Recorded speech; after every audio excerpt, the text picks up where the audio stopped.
What's that? But I can't stand that kind of stuff anyway. But it puts on an interesting.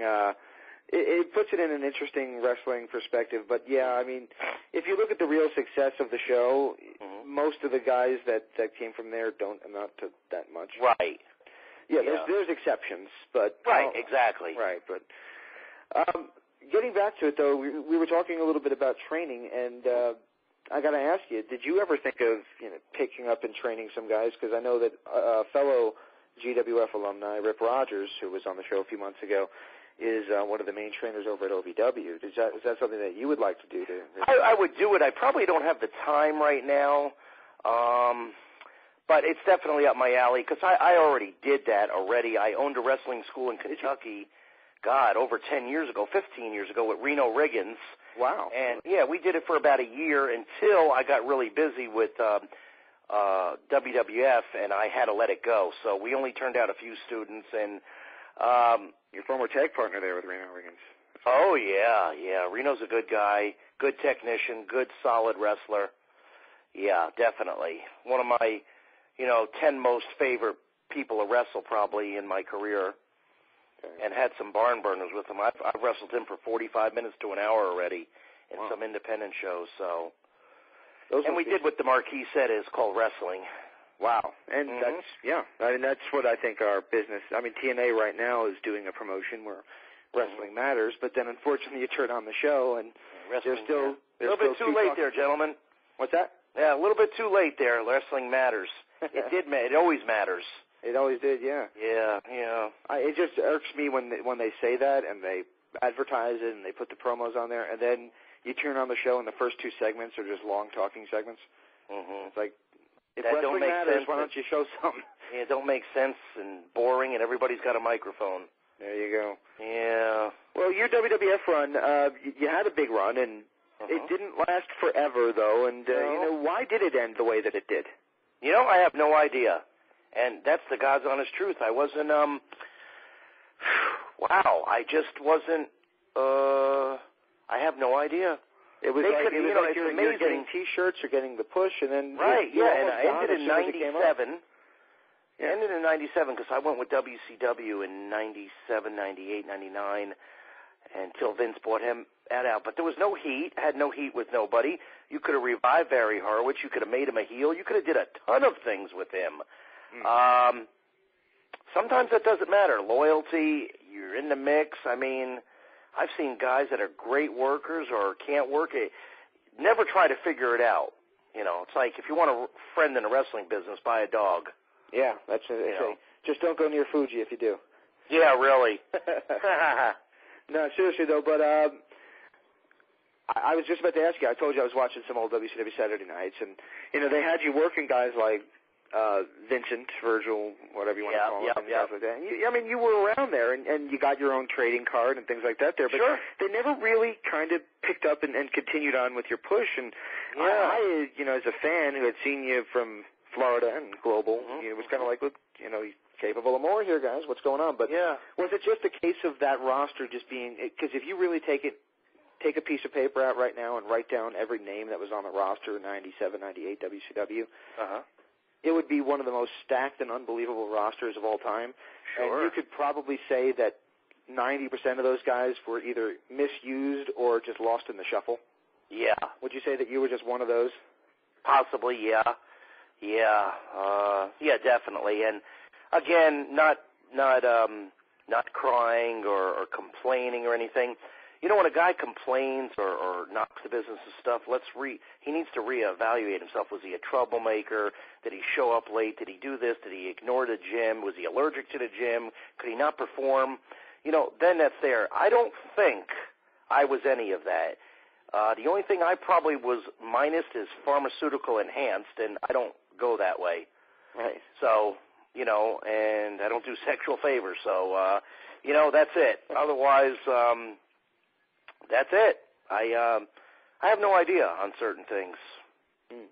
So, but I am grateful for what I've got. And you had a hell of a career. I'm not trying to knock you at all. Oh, no, I know that. Okay.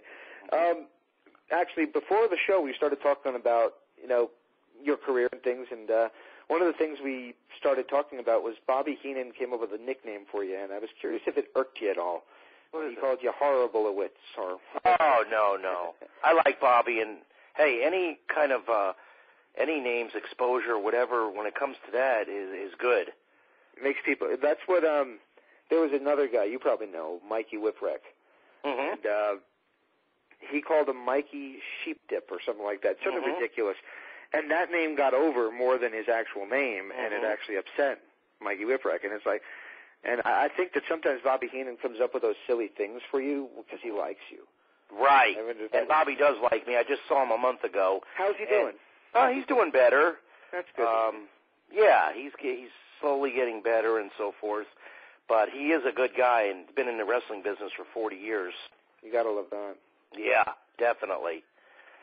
Well, so you've had a hell of a career, and I mean, it's not over yet. I think that you're still hoping to get active, and I know that your publicist, I'll call her your publicist, was, saying that she's trying to get you more active on the internet, and you have a Facebook page.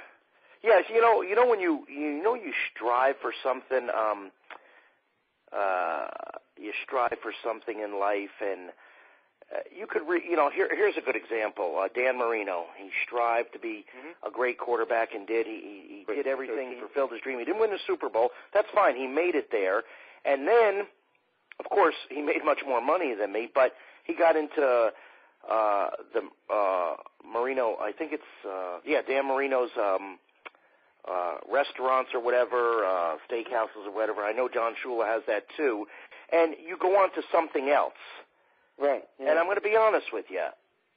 I am spent with my dream. I can only handle one dream per lifetime. That's me. And it's not backing down or just, I really put since 15 years old on into this career. So I'm as far as any other dream, I'm done.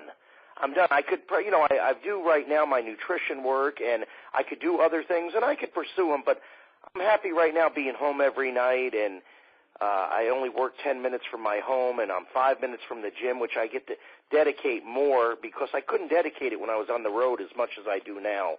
You didn't have the time, and TV and matches and your profession comes first. Absolutely. So, yeah, I'm spent with that. I'm very surprised that Vince doesn't use me for a trainer. I'm real surprised because I know some of those trainers, and I could teach them. You think so? Really? Yeah, I know so. Well, I mean, I'm not saying all of them, and I'm not knocking all of them, but I'm wondering, if you don't see talent in me, you don't see nothing in me, you want to try me out, go for it. Because right now, and I've got some injuries, I'll still could go. In my opinion, this is just my opinion, you put me on Monday Night Raw a month from now, let me come out there with that ring jacket and pat myself on the back the way my conditioning is now. I guarantee you people will know who I am, play my music, and I could pull off my match. Really? And you say you have some injuries. I know you suffered a neck injury. Well, the neck injury, I tore my tricep about a little over a year ago. Oh, wow. Yeah, that's scar tissue and training at an ultimate high-level capacity. So did that, and I have a torn rotator. But there's some guys that are my age, older or younger, that look a lot, look bad, and they're still doing independent shows and getting paid, and some of it's pitiful because I wouldn't want to wrestle in that degree of just, walking and talking, But even with my injuries, I could still pull off a lot of things. Now, you mentioned Raw, and, I got to ask you, what is your opinion? Because what you just said kind of reminded me of the Chris Jericho angle from a few years ago, where he was kind of knocking some of the guys who maybe go out there and aren't in the best of shape and are just kind of doing it for the money. Mm-hmm. Would you ever do shows at this point in the game and go out there in front of a smaller crowd and work a longer match and try to show the kids how it's done? Is that still, does the fire still burn? To a point. To a point? To a point, yeah. I mean, I just wrestled 3 years ago, twice. Really? Who'd you work with? I wrestled in Sarasota, Robarts Arena, which is actually a pretty famous arena. every company has been through there. I wrestled Ricky Santana to a 15-minute draw. Ricky Santana, very good. Mm-hmm. And then Manatee Civic Center, which is in Palmetto, Florida. I wrestled a local Scott Davis brothers. Local Florida boys. No relation to Mike Davis, right? Not at all. Not at all, yeah. Not at all. Another one we lost, for God's sake. Yep. We lost too many guys. Oh, yeah. Somebody gave me and this kind of goes hand in hand with what I'm about to ask you, and it's kind of unfortunately a little bit on the topical side. Mm-hmm. Somebody gave me a stat that kind of irked me, and maybe this will irk you. 25% of the wrestlers on the active roster of the 1991 WWF roster are no longer with us. Really? 25%. Didn't know that. That is frightening, really, when you think about it. What's real frightening is, and I don't know this for a fact, I'm just going to throw this out there, there was only one real accident out of that whole crew, and that was Owen Hart. That's true. Just a pure accident. The rest, following that rock star life, following the wrong people, and ended it themselves. Yeah. There's a lot of... It wasn't a car wreck or train wreck. Most of them died in their sleep. Mm-hmm. Overdosed. That's right, yeah. Okay, I didn't bend their arm to live that rock style life and rock star life. And another thing, it's not the pressure to push or anything like that. If you can't handle it, I understand, you need to evaluate yourself, assess yourself, but there's a lot of guys. I mean, heck, Hulk Hogan's been through a lot, so has Flair, Bob Backlund, a lot of guys, and I don't know what these guys were doing, so I can't talk for them. I don't know, but it seems like they were all, muscle relaxers and liquor don't mix well, and other pharmaceuticals, and it just I don't know. I'm not knocking them. Exactly. I'm just saying, what's up, dude? Exactly. And what was your road life like? Because I had to think that you were like you said, traveling with some of the biggest partiers of the time, like Roddy Piper. My road life was completely boring, and I was proud of it. Really? So you were the guy who brought a library book to the hotel room? Yeah, I was there. When I left this house, when I left my house, when I lived in Nashville or Florida, packed up, you're going to do your job. You're a professional athlete. Okay? Mm-hmm. I get in there, I treat it like a shoot. I'm there to train. I'm not out there to visit and spend money and go to movies. No, I'm there to eat.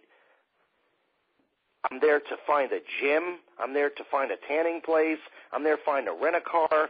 I'm there to get myself psyched for the match. I get home, I do that with my family. Even if I was single, I probably went out a little bit more, but I'm not there to blow money. I'm there to do my job there. And I'm not out there to run around and so forth. That was my thing. I mean, I'm done with my match. I'm finding something decent to eat. I'm watching some HBO. I got to get to bed. I need my 8 or 9 hours sleep. I'm not figured in like some other guys and could be 2 or 3 hours late for the show. I'm first, second, third, fourth match or something. I need to be there, and that's the way I treated it.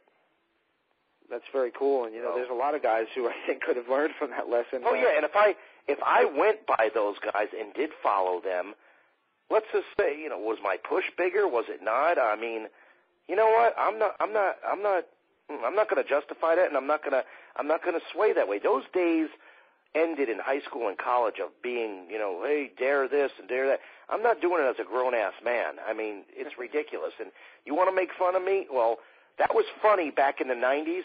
Well, let's talk right now. What do you own? Where do you live? What's your life like? And are you alive? Those are all valid questions, I think. Yeah, and most of them are false. Wow. You're not there.